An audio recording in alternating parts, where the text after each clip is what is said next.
Welcome back to Lidat. I'm Sam. This is my bro right here, Jose.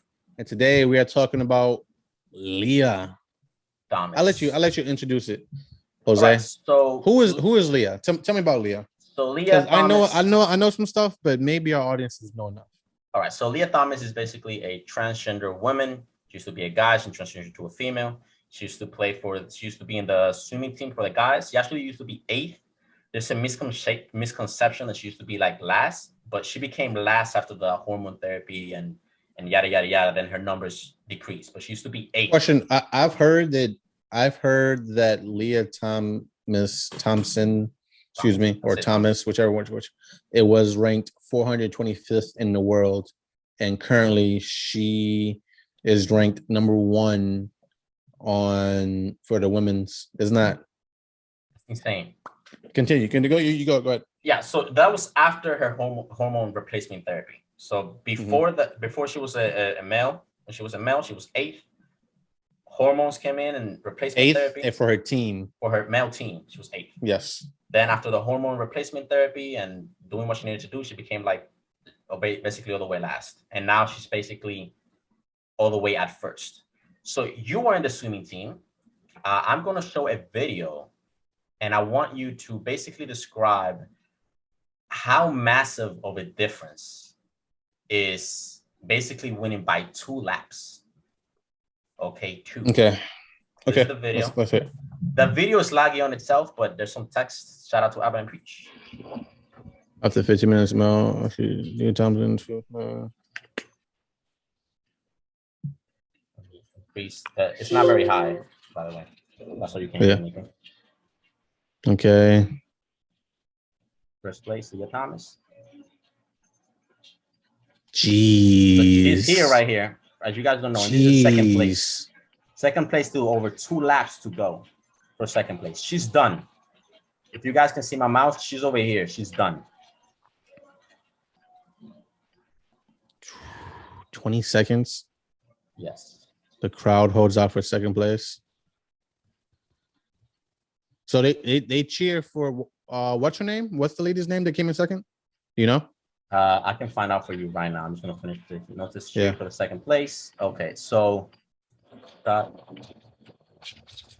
37 seconds, 38. I know it was 45, so that's where it ends. I'm gonna find 45 seconds. Yeah, so you're on the swimming team. How much? Here's the best way. Here's the best way to explain that to someone else. Here's a better visual. Have you guys ever been to a track field? Or have you ever been to a track field? Yeah. Now, have you ever been to a track field with the where it's also a football field? Like, so you have the goals on both ends of it. Mm-hmm. Yeah. How can I explain it? The best visual indicator I can give to tell people how far ahead Leah was is, imagine the race just started and Leah's on the second, like she already made the second turn and she's on the away goalpost and everyone else is at the first one. That's how much of a difference it is. It's a massive difference. Like 2 laps, I've never seen a 2-lap difference in the race. And trust me, and I've smoked people bad. Like I've also been in like last place in the relay race and brought it back to second, but it wasn't even a full lap difference for me to make that comeback. A 2-lap difference. What is that? Well, that's an Olympic pool, right? Yeah. Was that 200 yards? I mean, 200 meters. According to this, is 500-yard freestyle. I don't know if that means anything. It says Leah Thomas. No, they're doing a 500. They're doing a 500. Yes, yeah, so doing 500. They're doing a 500. Man, 2 laps. That's a lot. I haven't swam for a long time. You have never seen that, like maybe a beginner versus someone that's already been on the team. Like, what's the biggest disparity you have ever seen? The biggest disparity I have ever seen would be in the 500. So, and I don't want to say in defense of, I would say that in my history of swimming, Mhm. the biggest gaps come in the 500 races, right? Uh, In the 500 yards, can you that's where the biggest. can you explain why? Because it's the stamina, It's I'm guessing. because it's also stamina and maintaining the speed the entire time, right? So you want to maintain a pace for each lap, and you don't have to maintain a stroke and foot pattern, right? So for me, on a let's say on a good day, my I'm probably about like 8 to 10 strokes from one end of the pool to the other end, right? And this is not an Olympic size pool. Mhm. From one end of the pool to the other end before I come back, right? By the time I reach maybe 300 yards, I might have gone from the 8-10 I maintain to maybe we're hitting about 12 to 15 because you're gassing out at that speed. And a kid can run by the person they're swimming, and it's not really that fast. But the amount of muscle and training you have to do to maintain that for a long time is not easy. I remember on when we used to do practice, we used to I think we were doing about like 5,000 to 10,000 yards a day in practice, which is nothing compared to Olympic swimmers, but that's still pretty like high for high schoolers at the time. And that's a lot. That's a lot of swimming. That takes hours. To get to that level, I'm guessing, right? Plus, I mean, Yeah. so I'm But not also sure. not, and also not everyone on the team did that. I always get pushed back on this from my teammates, but I was far and above the best swimmer we had on my team. Mhm. So my standards aren't the standards that I can hold a lot of swimmers to because I was pretty good at it. Uh-huh. But So you guys had a swimming team for girls as well? also, yeah, we had a swim, and that was a good point. I was about to bring it up. There was no girls on the swimming team on their senior year that was Oh, able to match me in swimming when I first started swimming. okay. I'm talking about like day 3 of in the water. No girls. But they had their own separate team, or it was like They had their own separate team. okay. And do you remember the numbers by any chance? Like the fastest girl on the girl side versus the fastest number on the guy side. That makes any sense to compare the numbers? No, I think I can give you averages though. I think the averages, and don't quote me on this because it's been a while. The average girl or female swimmer for our team, I want to say the fastest like was maybe 30 seconds, maybe, and the average was 37, 37 or like 45 in a 50. In a 50, so that's 2 laps.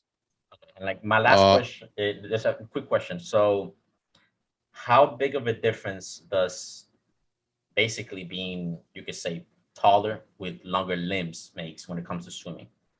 Longer limbs, yes. I'm taller, probably not too much because there Mhm. was a lot of guys taller than me on the team. But I have very at the time I was very skinny. I had very lanky arms compared to my body. Like I stand up, my arms are pretty low to my body, and also have like a pretty big like span.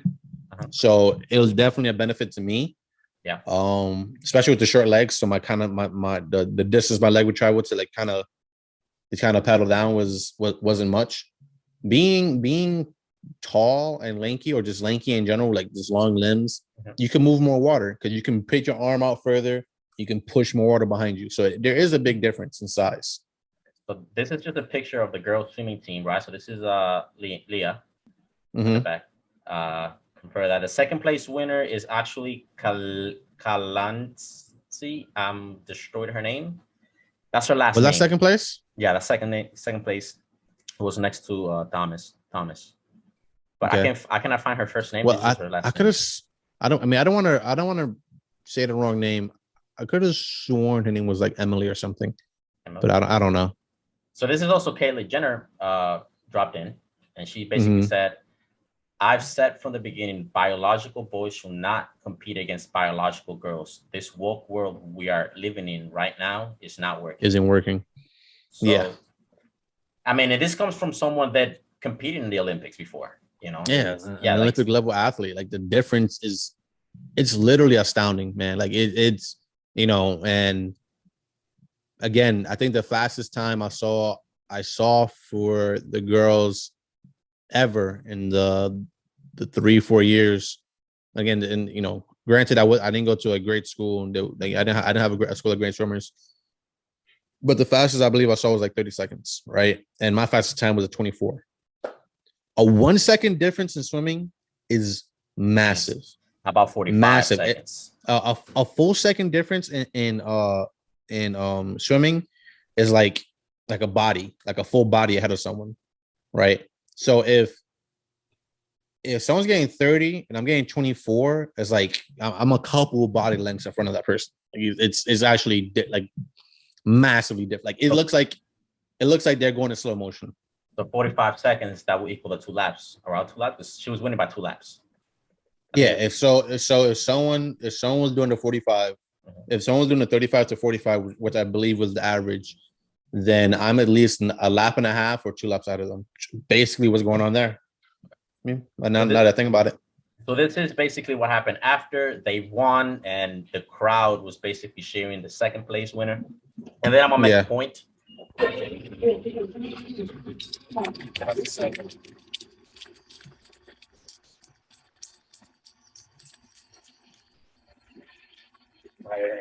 her.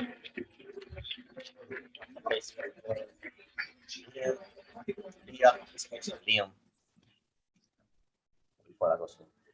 Right. So they basically booed her even when she won, and when they were presenting the trophies, they booed Leah. But this is the point that I think I have made before. And for girls, this is their battle. Because sadly, the only person that was complaining was the girl that came 17th, and it was because she basically, she was basically out. It's the first 16. They get to move up. She was 17th, and now after she lost, she even made a statement. I couldn't find it, but she basically said, "I fully support Leah," but that was like a cop out, like, "Oh, she's a man. That's what she won." Right? What I'm saying is that the only people that are really making an uproar are the parents. But I think that the athletes should be the ones who they just don't want to say nothing. Or they can't say. Well, they can, but they can't. Because they might lose. But that's the problem. It's like how far is this? Because look, this is not going to affect male sports, but it's definitely going to affect female sports. Well, say now this is one, and I hate to say this. I hate to say this. Only way this changes is when someone gets hurt. But my statement on this has been consistent for a while. There was a time where I'm pretty sure a biological a transgender woman joined the UFC and fought against women and beat the living hell out of people in there. I'm not sure if that person is still in there, and I don't have too much information on it to really give a full-fledged opinion on it.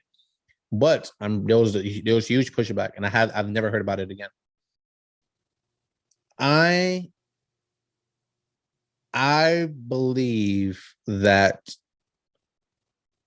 being born a male and training like a male for a decade, in puberty as a male.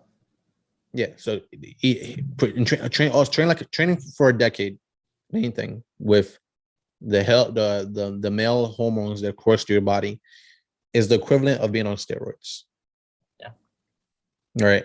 And I had a discussion with someone about this before, and I dropped it because the person I was having a discussion with got super upset. But the initial conversation was something along the lines of, well, let's say me and you could start from zero and we both trained for 10 years. Who would be stronger? The other person was obviously biased, and they suggested, because I don't want to give out, they suggested that we would be the same because of the exact same workout.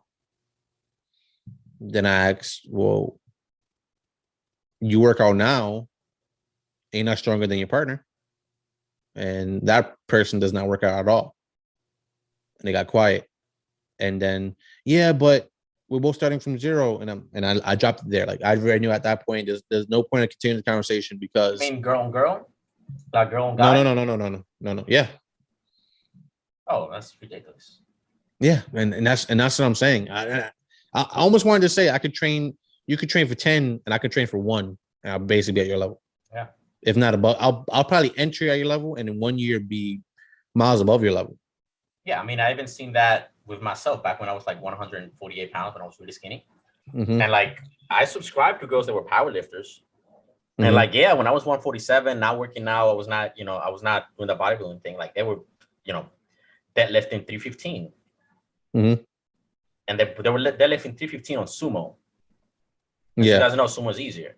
And then after 6 months, that it just like that. She disappeared immediately. Yeah, that is crazy, right? That is crazy because and this is not to really go back to like an old conversation that or an old competition that me and you had, but there was a day me and you worked out together, right? I think I had only worked out for a week. I hadn't deadlifted in maybe 2 years at the time. I was very off the gym. I wasn't working out, and we went, and I believe cold and not having worked out in 2 years, I was throwing up 370. Right. I threw up 370 for 1. And you was telling me that you can throw up 405 for 1, right? But the thing is like, even me not training, it wasn't fair, it wouldn't be fair for majority of females that exist within the world. And I'm not even including like power lifters, because I can probably outlift majority of them as well. Yeah. Females. Yeah, and females. I remember I don't know exactly who I was having this conversation. But we're talking about like the UFC, the guy that talks a lot of smack, Conor McGregor. Yeah.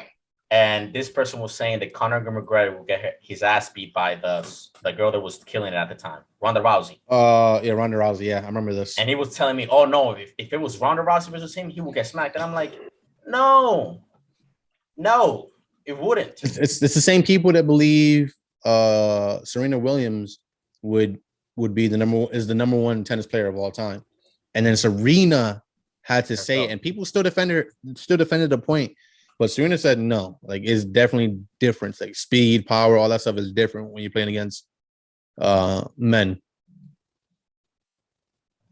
It's crazy, but again, I think that this is a girls battle. I think girls need to speak up, because I'm sorry, your whole sport is gonna be ruined. Imagine when you have guys entering the NBA. I mean, the WNBA. That is, I didn't even think about that, man. It's just a matter of time. You have guys entering the WNBA.